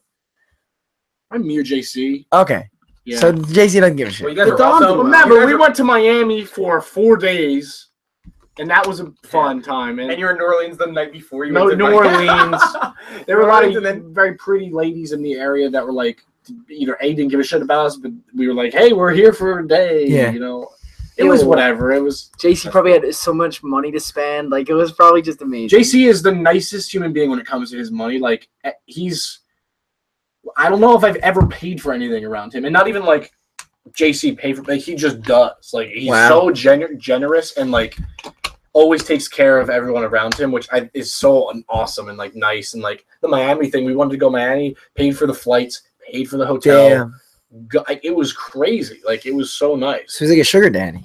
He was, JC was basically my sugar daddy. So you went on a real tour. Yeah. I know like some people, like, even if they found out, like, I went on tour in 2015, they're like, yo, how many bitches you like, because you think of tour, you think like a rock star. You know what I mean? Did anyone Jonah have had sex? sex with with us? us? Jonah had sex I'm like, once. we didn't have Jonah- time yo. to do any of that. We didn't have time to. I was so No, tired. Jonah at the time. Yeah, Joey. Jonah, the only person who had sex on the ST tour was Jonah, and he went. It was We in rode him on Canada. the tour bus. And we drove him to the girl's house On on the tour first, bus. and we left him there. Yeah. And he didn't have cell service. He And could have we woke up the died. next We morning, thought he we passed passed away. away. We woke up the next morning and we're like, wait, where's Jonah? And nobody knew. And That's then terrible on our Compare, part. look at it this way. Ryan on Keen and JC tour, he was in New Orleans one night, Miami the next couple nights. Kept going, like you didn't even have a show in Miami. I think you're in Orlando. We were in like, Fort Lauderdale. Yeah. So you went from that and SDK show. We didn't even go to. We went to like one bar. Yeah. Canada. No, me and Joey went to a Harry Potter bar. And, Yeah, that was. And we were hitting on the male owners. It was so funny. We were all over 21. He bought us drinks. It's like the dorky tour and then like the fucking real We tour. were all over 21 when we went to one bar. Okay, so that was the difference between tour. Like, if just to put it in perspective, we had to drive everywhere, set up the show, break down the show, book our own hotels, check into our own hotels. Like, everything was on us. And Keenan JC was over. It definitely was like a whole 180. Like it was, and it was. That's what amazing. made me excited about tours again. But it was so well run. I don't know if it'll ever be that good again. Like it was, they did a great job, and it was also a fun tour to be on. It wasn't corny, it wasn't cringy. Like ours wasn't corny. The show was. So like it was a fun show to be on. Randy know, Jackson for loves sure. you. I'm sure the show to the fans were cool on our tour, but just everything behind the scenes was kind of Hard. strenuous. Especially like I mean it was a crazy time. All right, after Key and JC tours 2016, you got any other cool stuff that went on in your life since? I don't know. Have you had anal No anal. received or No, either both ways. You've done anal, right? I've tried. Is it fun? Have you had It fun? never really. I've never had Never anal. really worked, to be honest. I know no one's never given but only received from you when you tried. It was barely. So we an tried. I don't know what else has happened recently. I don't know. We're gonna take questions. Yeah, we'll Twitter- take I'm Twitter Adam- god. Oh, Ryan's a Twitter Yeah, boy now now. Twitter. So all the moving group to is 2017, Ryan has the best Twitter interaction we've ever had. right. Like, by a lot. When did it start coming up? Like I feel like a year ago, wasn't at this, right? It was like 1,000 It favorites was this like week. Now it's 6 months, 7 months ago. Or Okay. so, or about that, yeah. So you're killing it. Like, what's the difference? I think I looked at Nathan Zed, and I remember like being inspired by him because I'd be like, yo, he posts like once every 6 months on YouTube, but is super relevant, but just from his Twitter and like D Fizzy and like I remember seeing like certain YouTubers only did Twitter but were super relevant on it. And then I just like have studied Twitter, like I don't know, like what do I think is funny, or like what do I see a tweet that is okay that I can make funnier or something? Did you print out a picture of JC? No, I got it from his show that we were at. That's so funny. Yeah, that was ridiculous. Wait, what was that? I gotta see that. It was him, JC partying, Ryan partying with the JC. I think it wasn't until I started opening up like 6-8 months ago more about my like mental craziness that I started becoming more relatable, and not like hashtag relatable on purpose, but like I am. You can ask Adam, and like I'm pretty mentally fucked up, to say the least. And I mean, there was a month where I didn't sleep because I felt like I was gonna die from being hot from anxiety. Yeah. Like, so I think other people now also are like, I kind of relate to him, and I think I'm at least decently funny, at least one tweet a week, and that is good. So I think it's been working. And the Dolan Twins fandom has really like accepted me as like the godfather, which is cool because like I mean like I like those guys a lot, and I try to like protect them if I can on social media. Protect and he attack. But they're really not like they're really nice. Like they're cool. And it's a new experience after SDK. Yeah, well, the Dolan Twins fandom is like really crazy supportive. Like they're just like, I don't know, they're just really funny and nice. But SDK fans are also really funny. No, they were like, remember when we first started? Like they were funny. Yes, like they were funny. They would make trending topics and shit. Like they were funny. Yeah. But it's been nice having more happy people a little bit because I'm usually sad sometimes. So it is nice to see like the balance. Hey, that was a good video, Ryan, and not like go fuck yourself. You big pussy. And then I have to be like, what? And they're like, no, I'm just kidding. And I'm like, I love you. Yeah. And I'm like, oh, okay. I got nervous because I'm self-conscious of everything. Yeah. But you're in the high right now, and so I'm doing as good as I've done basically ever. But with the internet, it's just the internet, so you just never know. Right. That makes sense. You know, and I probably will die soon because I'm getting older. You mean die physically or die on Twitter? Physically. Oh, die. Yeah, so if you die, you'll be getting a lot of favorites on that tweet. Yeah, exactly. On your last tweet. Your last tweet. Oh, I gotta make it my last tweet good then. Yeah. Like 10K, you'll probably pull. Tweet like it's your last. No, I'm kidding. I knew you were gonna. I knew you were gonna go for that. I knew. That's the best last tweet of all time. Corey Monty is that Sharknado. He said, "What is Sharknado? Oh, it's a shark tornado." That is a great. As much as I love Corey Monty, that is probably the best set of last tweets of all time. You know, it's just funny. So the other day, this girl DM'd me, and she was like, she's like, I don't think you've ever met the Dolan Twins. I think that you're using them. And I was like, well, that doesn't make any sense because I don't ever post fake photos with them and never take any photos. I never asked to collab with them. So it does make sense because. And I was like, but you know, like what they don't know is like we've known them since they were like they 14. Literally didn't even have a Twitter. 14. And you were their first YouTube video. Yes. And it was funny I was DMing her saying like. I said like think what you will, LMAO. Like Grayson texts me and was like, "What are you up to?" And I was like. It's so funny that all these social media people, like these girls, they do think they know everything. Yeah. In the grand scheme of things, they have no clue about any of that. Like, even if they think they know all about their lives or us or anything, it's so funny to me. Like, that's like such an aspect of the internet that is never talked about. Like, you don't know shit about a lot of people. Yep. There's even daily vloggers. You might think you know everything. You don't know anything about You're getting 3 minutes or 10 minutes, 15 minutes of their day. Of what they want to show you. Of what they want to show an you. Edited, watered down version of their some part of their day. It's like, and we used to post on Man TV once a week, 4 minutes a video, of a whole week, and people would say like, well, like, oh, you guys are so this or so that, and it's like, we are, but we're playing these characters. Yeah, it's like it's kind of like a joke. That's how even my thing is like, I did lock myself into a corner with people thinking I was this like really awkward nerdy guy. Because you know my channel's concept was always like, like I'm kind of, and it is like a character. You do have to train to a little bit of a character. Like people didn't know like I played sports throughout high school. And, like I am a crazy like fan of everything sports and things and wrestling and stuff. So I did always think it was funny when people like I would see like tweets be like, I bet you Ryan can't even bounce a basketball, and I'd be like, that's so funny, but like I can, and I like there was tweets like I remember years ago. They're like, how many? I wonder how many of SDK's virgins. Yeah, and like they don't understand. Like we were all like early 20s during SDK, like you know what I'm saying. So like it was funny. It was just weird to see because people thought we were younger, thought we were way more innocent. Like so, it was just different to react to that. I do look like I'm 14 at times. If I clean shave, honestly, I look probably 18. If I really clean shave. We look 17, 16. Like we look so young. But it's not even like a bad thing because I have a friend who's like my age that looks like he's in his 50s and it's like he's bald. He has gray hairs. Kid from high school. Yeah, so I'd much rather be younger looking than older looking, for sure. Absolutely.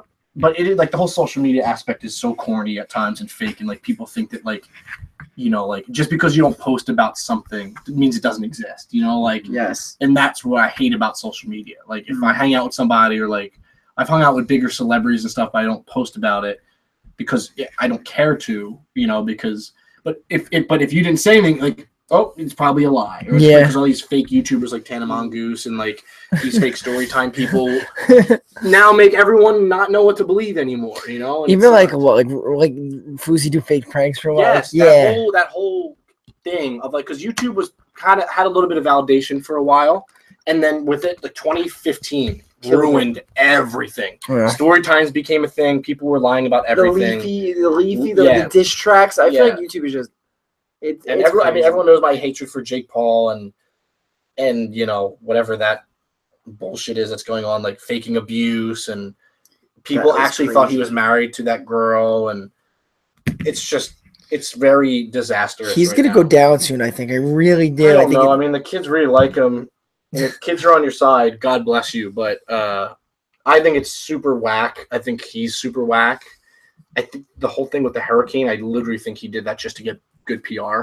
That's crazy, right? Not even if you think about it. You know, it's sad that that's not crazy, but that's like the reason why I don't like YouTube as much as I do like other social media. I like can't go on YouTube for more than 10 minutes. I watch people open basketball cards and baseball cards and wrestling interviews. I don't watch anything else on YouTube at all. Some of my friends sometimes, but I can't tell you how many fucking YouTubers have been possessed by demons recently. Lance 210. These demons are getting around, man. Every YouTuber, and then like they'll tweet it. Wait, who are you talking about? I saw Brock and Colby or someone. So Colby and someone. Colby and they're nice, but I saw someone tweet like, "I'm so Sam. happy. I'm so happy we're alive," and their fans are like, "I'm so happy too." Like, come on. I on. really believe that they were possessed by demons. Like, would they even be tweeting right now? Or like Lance was always funny because he would get scratched by a demon and then be like, "Are you guys about the gym right now?" And it's like, bro, you gonna get a workout Lance a lot after you just got scratched by a demon. You would be in the hospital or in a church if that was real, not getting a back workout in. So like I hate that YouTube is so naive now. I feel like YouTube used to be smarter back in the day, and the fans were smarter. And now it's just like younger. Correctly, now it's younger, and they believe everything, and it's just like a disaster. And I hate it. And it's because of the YouTubers where everything's about drama, right? You can't be big unless you just post and do all the drama-related situations. That's why I think David Dobrik is such a gem, because he does everything on satire and kind of makes fun of the drama, and there's nothing really crazy. Like, in his vlogs, everything's a joke. Like, there's never really any... Dirty Dom, who's a complete piece of garbage. Yeah, but I feel like besides Dirty Dom, for the most part, David's vlogs are pretty authentic, like, and like, everything's scripted. But with these fucking YouTubers, like Lance 210, what is wrong with you? Like, I just feel like there's such a it's crazy just money hunger and fame hunger. Fame hunger. Honestly, I guarantee a lot of them would rather fame and make 20 grand a year. They would want fame over money any day. But like, I'm sure he made a video about getting possessed. It did well and was like, hell yeah, let's go. And then that's what YouTubers do. You know, they see something that works. There's no shame at all. I did that shit with Jacob Sartorius. Like, I was getting so sick of people being like, make another video. And I would be like, I don't want to make any more videos about this kid. I made one, it did well. I made another, it did well. And then I was like, but anything I'd upload a video, people were like, why didn't you talk about Jacob Sartorius in it? And I'd be like, fuck, dude, like, just let it go. How's he doing? I guess good. But like, that's why I understand why some YouTubers may feel pressured as well. Yeah. When their audience is like, you have to make another video about this dragon demon that's sucking your dick or whatever. Like, you got to do a follow-up. Like, for us, it was pranks. It's always, where's the pranks, guys? Yeah, exactly. Like, you even went through it. And I think exploiting a relationship and family is even more. It's awful. Lance has a video with his girlfriend's boobs censored out. So my girlfriend's getting a boob. Her ass has been in a lot. It used to be in a lot of thumbnails. How could you like feel good about that? Like, that's terrible. They're numb to it at this point. That's sick though. Isn't it exploiting each other? It is exploiting. They even love it. Like, she posted a love note to him the other day on Twitter. Yeah. Text it to him. Look, it's all fake. fabricated. It's bullshit. If you have a real relationship, whether it's with a friend, and you want to tell them you care about them, if it's genuine, to do it on your own time. You know, a lot of the down low about YouTube relationships and when they failed, a lot of them are just not good relationships because a lot of it is done for the retweet or to show everyone, like, look how happy we are. Yeah, right. See, we're happy. And then 5 minutes before that, they'll get in a huge blowout argument. Pathetic. But then it's like, but we got to put, like, that used to happen with me and Orion, where, like, we get an argument, as any human beings do when you're dating, and then be like, oh, but we're together, so people have to, God forbid we tweeted about something. Oh, my God. If we tweeted about something and it wasn't about each other, oh, my God, they're broken up probably, or, you know, it was a nightmare. Yeah, I remember press play, right? You guys were, it was like you're arguing or something. And I remember minutes later, you had to walk in and, hey, everybody. Yeah, because you can't walk in and be like, screw you. Yeah, I know. It's crazy when you think it's like that's not normal at all. No, because normal people don't have to, like, deal Put with on. that, you know? And, like, a public breakup and all that, like, it's the worst thing in the world. And even, Was that your low point on YouTube? It was my low point. Twitter? Yeah, because I never got hate before. And then suddenly people were really mad at me. And I remember being like, oh, shit, like, this is... Why did I even do this? Why did I make it public? Yeah. Why did we go this route? Like, you know, it's one of those things like, oh, a power couple, that'll be fun. Yeah. And it is fun at first because it's like, well, everyone loves us. This is not going to go well, you know? And, like, people that all we do is post on social media is probably going to end poorly, which is ironic. Fast forward to my last relationship, which ended because I didn't post about it that much on social media. It's insane how things flip-flop. Yeah, it really is it's strange. I try to protect myself now as to, like, I am terrified of... If you put online, then you break up, you have to explain, feel like you have to explain, or even just... Yeah, and people don't know everything, or everyone thinks someone's perfect and you're the bad guy or this or that, and you don't know, like, the whole thing. Never in a million years will anyone on the internet know the full story as much as they think they know the full story. Yeah, but people think they do know, which, you know, if they follow your life, they, I guess, have the right to think they have a concept. Yeah. But... yeah, public dating and all that is a nightmare. It's I mean, unless it's maybe you're meant to be, and maybe that, like, I'm sure Alfie and Zoel will get married. Absolutely, I think so. Some people will do well, but man, how many have failed? I mean, there's only look at Shay Carl. But even like Jesse and Gina, that's crazy to me. That it's so toxic. Like, it's so toxic. It sucks. It sucks. Right? It's all the people, like, not in a million years do you think that people would think that Jesse and Gina would break up. Or Charles Trippy and Allie. Yeah. Like all these vloggers that... Is it weird that the female in the relationship usually is the one that kind of... Okay, I don't have to word this. Falls off, right? Like, look at Allie from Charles and Allie. But Charles kind of fell off, too. I think the guys, though, like, just can't take it as a loss. You know? Yeah. Like, they can't... Like, the guys have an ego, so they're like, I can't let this derail me. I have to be strong again and stuff. They'll never be... Listen, I think it's bare bones facts. If you're a dating channel or like Jesse and Gina that made it because of that, it's hard to get that same audience back alone, right? Because you can't expect it. Yeah. You can't. Like, look at Dashy when he broke up. No, but okay, so like, and even like you see Alex Wasabi and his girlfriend. Yeah. Everything is they're like ship name, like not just pictures together, but I mean like just doing couple things that feels a little fabricated. Well, you do it for the camera, you know, when if you saw half of these couples when the cameras are off, you would be mortified because it's a lot of you know, verbally abusive, and not all of them, but trust me, a lot of it is not very good. We've seen it at these events and things where you're like, whoa, and then they go on stage or they do something and it's like, ship, oh my God, goals, you know, and that's because it's an ego thing. It makes you feel good. Right. It made me feel good, you know, it'd be like, wow, look at these people idolizing me in my relationship. That's great. But then you realize that it's either fabricated or it's just not what you expected, and then suddenly you're in this demise of people being like, F you, I heard this, and I heard you did this, and I heard you did this. It's like, oh God, look at Josh from what's the channel name? Miranda Sings. Miranda, yeah, but what's his name? Joshua DTV.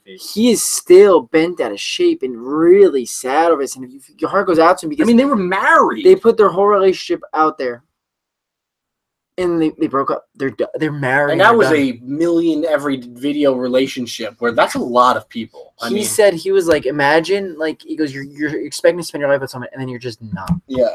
and she hasn't posted about it at all. And not like, and he's posted. and it's hard enough when only 5 people know about it. But when 1 million to 5 million people know about it, everywhere you go, you know, you're gonna get asked bring about it it up, or people say, "Oh, did you?" Or like just the thing, like, "Did you see who she was talking to? Did you see?" It's like you can't escape. You cannot escape it. It's just a nightmare scenario. It really is. It's insane. It's just insane. So if you're going to date someone online, just do it quietly. You know, absolutely. Keep it under the radar. Keep the ego in check a little bit. When you and Glozell dated for that brief period of time. Me and Glozell did have a little fling. You just and fucked she, for remember 7 hours a day. She said, "Is you good?" And I said, "Yes, yeah, I just wanted to know." And I said, "All right." That's the first time someone's brought that up in a very long time. She gets like, she kills it though. Yeah, she's like 15, 20K. Glozell is a good woman. Can we talk about SDK dick size? We don't know. We know your dick size. We've seen Ryan's penis. Ryan's never seen mine or Nick's or Nolan's. Joey's has been raved about by LA girls. And not Josh. Josh will never see. Josh is too classy. And Jonah, we could probably ask any beauty guru to get. We'll get a picture. So let's. You want to do the what we did with Joey? How we just go down the line, YouTubers. Ryan, just do the quick boom. What do you think of that? Okay. Sure. Okay. I mean, we don't have a list. Let's just let's go. I'll go. You go. Nick goes. In the chat, they can say. Yeah. Start getting ready because after this segment, if you don't have a YouTuber we're gonna ask about after this segment, we're gonna take questions. So we'll get off at 2 a.m. It's 1:45. So okay, well, 15 minutes. All right. Oh, Anthony. Don't like him at all. Okay, Nick. Roman Atwood. Hate him. Can you explain? I almost fought him at VidCon years ago because he was drunk and making stupid jokes to me and Jesse, and I could say a lot more about him and his his wife, but I will, or whatever, but I will not because they have a family. So okay, good for you. Dashi XP, very good guy, very humble. I'm up. I'm not thinking. That's you 3. Okay. Trevor Moran. I think Trevor is insane, but in the best way possible. You know, like he's always on. And I don't know how. Do an impression. Can you do it? But like he came in our meet and greet and just strutted at 10 in the morning after sleeping for 3 hours. I don't know how the fuck he does it. Jesse Welly. Honestly, one of my best friends. Like Jesse had a rough patch. Yeah. Obviously, like lost his mom But Jesse was, even when he was so much bigger than me, could have ignored me. Always hit me up about things and always got me involved in things, and like that is rare for YouTubers. So many weren't there for the only real interaction we had with Jesse for about 2 hours in a hotel room once Ryan wasn't there for that day. Maybe we'll say that for another podcast. Yeah. Fantastic story. All right, go now. Gen X Pen. I think that her videos are boring, but I think she is nice. Okay. I've never been like a fan of her work, but I know that she works hard. Her art. And she tries. And like that sounds like but like a lot of YouTubers don't even try. So just because I'm not a fan of somebody, But she's always been super nice, and she's done it for so long. So for her to be successful, still that shows that girl has something. You know, that's not easy. What's her name? I Justine. Oh, she's pretty fake. Like there's been moments where like I've seen her just some behind the scenes at like places at VidCons and stuff. I remember I was a big fan of hers, and I remember she took a photo with a fan, and then that fan left, and she said something super fucked up, and I was like, I remember, she was like, "I want to kill myself," and I was like, and maybe it wasn't exact that phrase, but it was something that I was really bummed, and that was like years ago. Maybe she's better. She's super rich now, so maybe that made her happy. But I remember being really bummed about that. All right, let me think of someone. Have you ever had an interaction with Ingrid Nielsen? Not one. Okay. Not a single interaction. Do you want one? No. Well, then we were in an elevator with her, and I think she was She was such a kind of bitchy. You just got the cocky bitch vibes off of her. But that's also you're making a generalization. But then we saw her when Joey was messing around her interview. She was furious. She seems like someone that can't take a joke. Probably. I'll take it to another interview, a famous SDK interview. Tila Dunn. I think Tila is very cringy. Okay, good. I think she's very cringy. Okay. I think her tweets are very, very cringy. Race Gum. I think he is really smart. Like, minus the house. I think his money stuff is definitely something he's gonna learn, but even though I don't love the whole like diss track thing, I think it's getting out of hand. He has been big, then kind of fell off a little bit and Yeah. re-shot.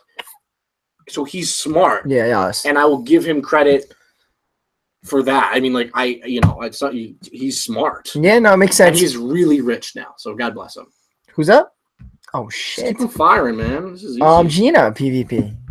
She's just like a big sister. Like, I never had a sister. Yeah. If I had a sister, it'd be her. She's like just a one of the sweeter people. There were rumors that in old videos that you and That her me and her had sex. Yeah. have you had sex with her? No. Okay. There's zero sexual chemistry with me and Gina. Oh damn it. Like zero. She's like a sister of mine. That's Okay. nice. It was funny. There would be comments that were like, I think that Ryan and Gina had sex after. Yeah, we remember I that. mean, are you nuts? Yeah, Jesse's like, all right, guys, going to bed. Yeah, And you- like, oh yeah, it's time to bang. Like, so corny. Andrea Russett. Um, After the big interaction Okay, of as the character flop. it was like a weird thing. I used to be like super fangirl over Andrea Russett back then 'cause she was big and she was like ghetto fab. That's her. Yeah. And then after that SDK stuff, I was like disappointed because I Yeah. thought that she was being really rude to us for no reason. Now I think she's like we're like friends and like Yeah. like she's a good person. Yeah. And she's like me. I think she goes through like some funks and creative Yeah. things, so I can relate to her a lot. So she's a really good person. Cool. I think she just was with a group at the time that was changing her to someone she wasn't, if that makes sense. All right, Liam Ryan. It's the kid we went to high school with. Well, I was like, Come on, dog. Thank you. I got one. I'm just gonna say it. Orion. we definitely had our moments where we hated each other, but like we're cool now, and it's cool because we can joke about it now, and like we're like I genuinely like her. Well, wait. In like with her? I'm just Oh, kidding. here, L Mills.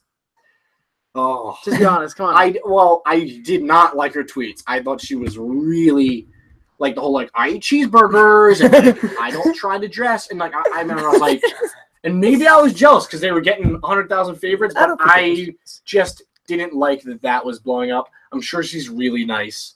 I just thought that it was super forced, and like I don't like when people try that hard to be like, oh, I love eating and like I love sleeping. Right. Yeah. And I eat, and I wear sweatpants. So it was like, We get it. all right, like we get it. Like once or twice is fine, but yeah, to get a little old. But once again,